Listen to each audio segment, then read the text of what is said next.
assembled charged form. Assembled charged form. Okay, what are its parts? This is cap. This is valve. The valve has got a rubber liner. This is a liner.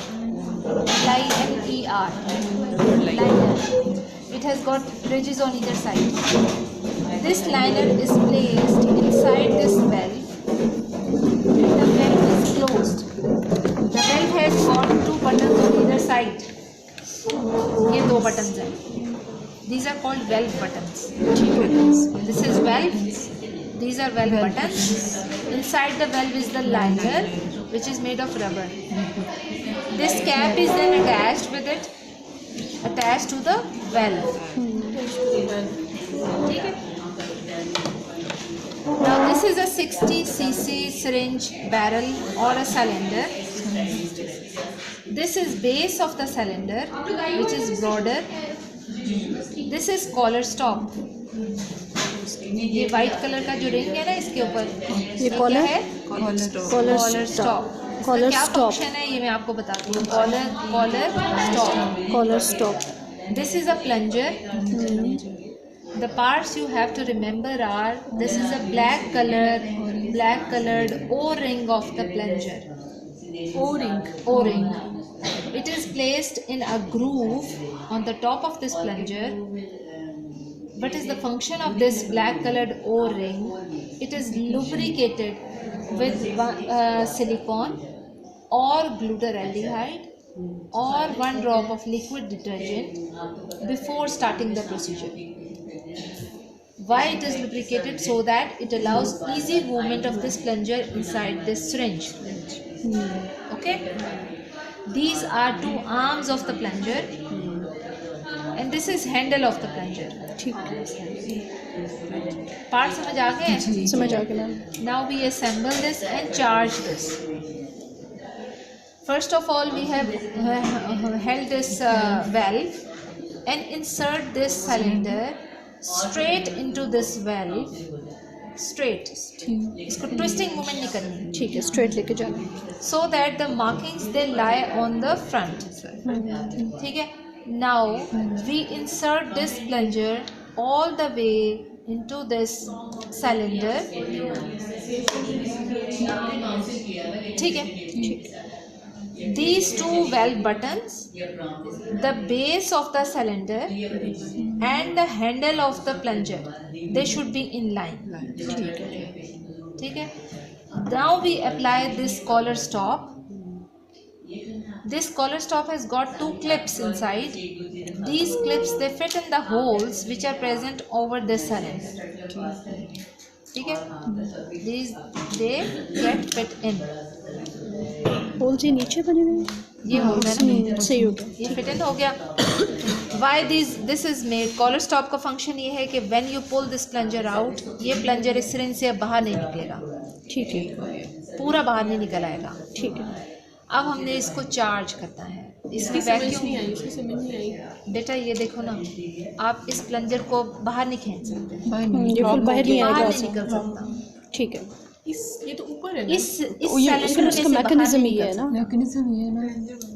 तो उसको बाहर नहीं आने देगा. बाहर ये वाला plunger इस सिरिंज में से अब बाहर मैं खींच रही हूँ, नहीं आ रहा. इस कॉलर स्टॉप ने उसको रोका हुआ है. अगर मैं इस कॉलर स्टॉप को निकाल दूँ, अब बाहर आ जाएगा. ठीक है. तो ये कॉलर स्टॉप था, इसने उसको स्टॉप कर दिया था. जब मैंने ये इंसर्ट कर दिया, मैंने कॉलर स्टॉप लगा दिया. अब ये वैक्यूम तो क्रिएट हो जाएगी इसमें. इधर तक आने के बाद ये प्लंजर बाहर नहीं आएगा. अब मैंने इसको चार्ज करना है. But I have to do this now. I have to charge the device. मैं सबसे पहले बटन क्लोज कर दूँगी.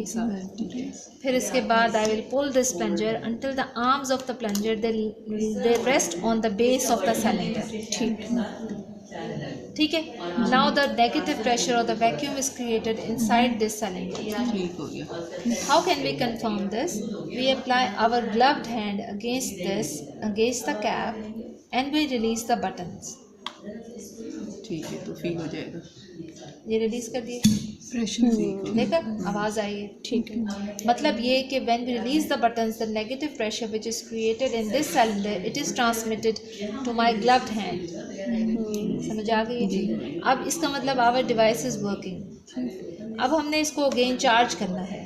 चार्ज करने के लिए हमेशा पहले we insert the buttons open होने चाहिए, वी इंसर्ट द प्लंजर, फिर बटन्स क्लोज करो। अब हमने वैक्यूम क्रिएट करनी है। जब भी वैक्यूम क्रिएट करनी है पहले बटन क्लोज करनी है, लेकिन प्लंजर पुश करते हुए बटन्स ओपन होने चाहिए, ठीक है। फिर हमने क्या करना है, बटन्स पुश कर दिए, बंद कर दिए और इस प्लंजर को पुल आउट किया until the arms rest against the base of the cylinder। अब ये दोबारा चार्ज हो गया, ठीक है। इसको इधर रखते हैं।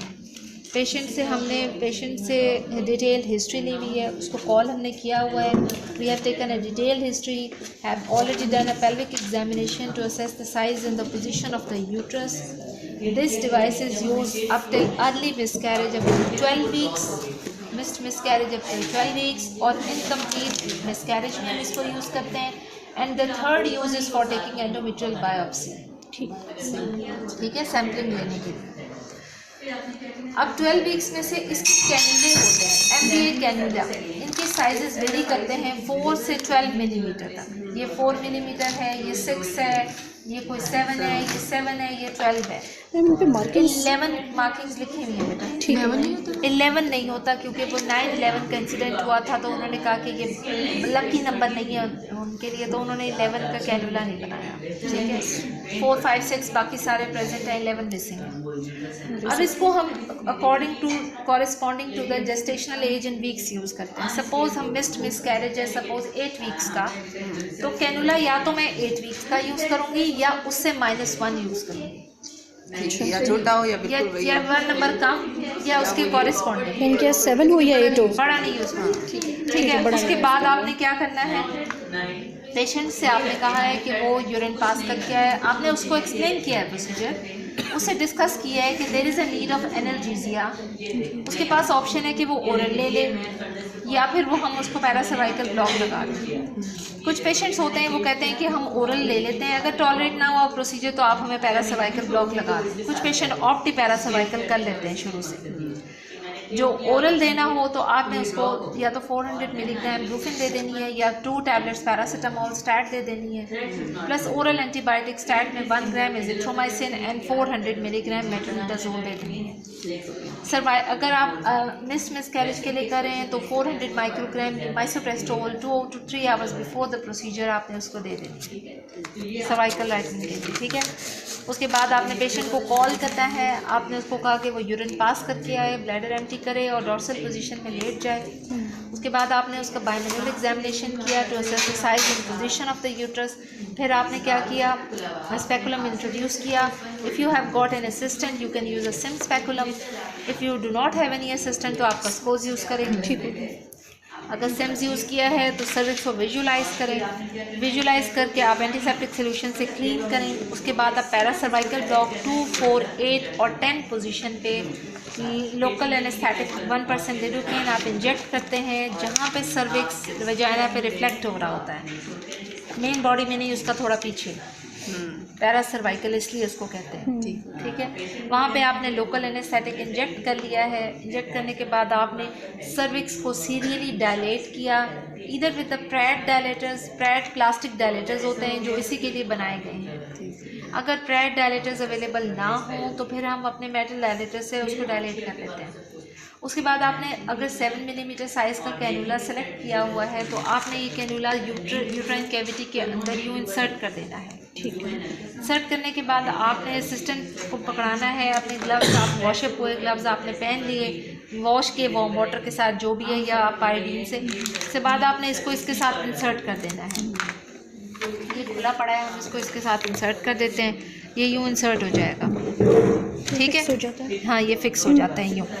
इसके बाद आपने दोनों बटन्स जो है ना, अब ये यूट्राइन कैविटी में है, जब कैविटी में हो तब आपने ये दोनों बटन्स रिलीज कर देने हैं। रिलीज करने से the negative pressure which was created inside this syringe it is transmitted directly through this cannula to the uterine cavity.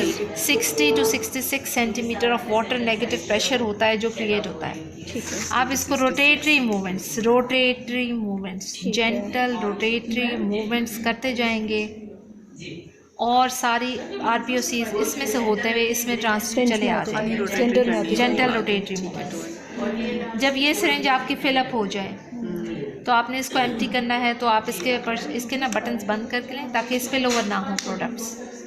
इस कैन्यूले को सेपरेट कर लें, इससे ठहरो, इस कैन्यूले को सेपरेट करना है, ये अंदर ही रहे बेशक, ठीक है, ताकि हाँ असिस्टेंट इसको पकड़ ले। आपने इसको बाहर निकाल लेना है, इसको इससे सेपरेट कर लेना है, प्रोडक्ट्स ऑफ कंसेप्शन को डाल देना है आपने, ठीक है। इसके बाद आपने दोबारा इसको इंसर्ट करना है। अब दोबारा इसको प्लंजर को इनसाइड करेंगे, सारा मूव एक दोबारा हर चीज़ करनी है। हाँ, बटन्स ओपन करके इसको दोबारा चार्ज करना है। समझ आ गई है? आपने स्पिल ओवर को प्रिवेंट करने के लिए बटन्स क्लोज किए थे, ठीक है। जब आपने प्रोडक्ट्स निकाल लिए तब आप बटन्स रिलीज कर दें। रिलीज करने के बाद आप प्लंजर को पूरा पुश कर दें इनसाइड। उसके बाद आपने क्या करना है, फिर बटन्स को क्लोज कर देना है और आपने प्लंजर को पुल करना है। ये वैक्यूम क्रिएट दोबारा हो जाएगी, दोबारा चार्ज हो गया, ठीक है। और फिर आप उसको उसके साथ अटैच कर देंगे और फिर रोटेटरी मूवमेंट से आप उसको करते जाएंगे। कब तक करना है? जब तक इसमें रेड या पिंक कलर की फ्रॉथ आना शुरू हो जाए, या फिर आपको इसके अगेंस्ट ग्रिटी सेंसेशन फीलिंग हो, या आपको ऐसा लगे कि यूट्रस का साइज स्मॉल हो गया और वो इसके अगेंस्ट कॉन्ट्रैक्ट कर गया है, ठीक है। या फोर्थ ये है कि पेशेंट को lower abdominal crampy pain feel हो, क्योंकि यूट्रस कॉन्ट्रैक्ट करता है तो पेन होता है, ठीक है। आपने सारे इंस्ट्रूमेंट्स से सारा का सारा एपरेटस बाहर निकाल लिया। बाहर निकाल के आपने सारा डिसअसेंबल कर लिया, प्रोडक्ट्स ऑफ कंसेप्शन डाल के आपने सारा डिसअसेंबल कर लिया। और इन पार्ट्स को जो कैनुला यूज़ किया था आपने 0.5% क्लोरीन में 20 मिनट्स के लिए डिप कर दिया, 15 to 20 मिनट्स के लिए, ठीक है। अनटिल आप अरेंज करें वार्म वाटर और डिटर्जेंट इन सॉफ्ट ब्रश। उसके साथ आपने सारे पार्ट्स को वॉश कर लेना है अच्छे तरीके से। जब तक आप ये वार्म वाटर डिटर्जेंट अरेंज करते हैं, इस अपरेटस को वेट ही रहना चाहिए, ये ड्राई ना हो, क्योंकि RPOCs अंदर चिपक ना जाए, फिर वो रिमूव करना मुश्किल हो जाएगा। ये वेट रहेगा, आप अरेंज करें इतनी देर में, फिर उसको सारे पार्ट्स रीओपन करें, कैप भी, इसका वेल्व भी, इसका लाइनर भी, उनको वॉश करें अच्छे तरीके से ब्रश से, ठीक है। वॉश करने के बाद आपने अब 2 लेवल आगे करना है काम। अगर ऑटोक्लेव अवेलेबल है तो 121 डिग्री सेंटीग्रेड पे फॉर 30 मिनट्स ये वाला चीज़ ऑटोक्लेव हो जाएगी। 121? हाँ, अगर ऑटोक्लेव अवेलेबल नहीं है, आप ऐसे सेटिंग में काम कर रहे हैं, तो आप इसको दोबारा 20 मिनट्स के लिए ईदर साइडेक्स में या फिर 0.5% क्लोरीन में, साइडेक्स या क्लोरीन में 20 मिनट्स के लिए डिप कर दें इसको, ठीक है। इसकी प्राइस 2500 पाकिस्तानी रुपीज़ है, 2500 रुपये विद कैनुला।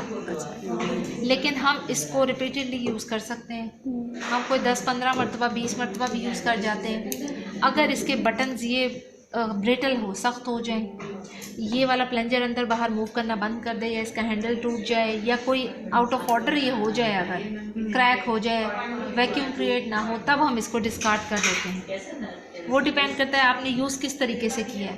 अगर आपने केयरफुली यूज़ किया तो काफ़ी ज़्यादा यूज़ हो जाएगा, अगर नहीं यूज़ किया तो 2-4 प्रोसीजर के बाद आउट ऑफ ऑर्डर हो जाएगा, ठीक है। उसके बाद आप क्या है कि कॉम्प्लिकेशंस क्या हो सकती हैं। इनकम्प्लीट इवैक्यूएशन ऑफ कंटेंट्स एक है, वो जो किसी भी मिसकैरेज की इवैक्यूएशन की है, इवन DNC भी करें तो उसमें भी रह जाते हैं। सेकंड क्या है, इंट्रोडक्शन ऑफ पेल्विक इन्फेक्शन हो सकती है।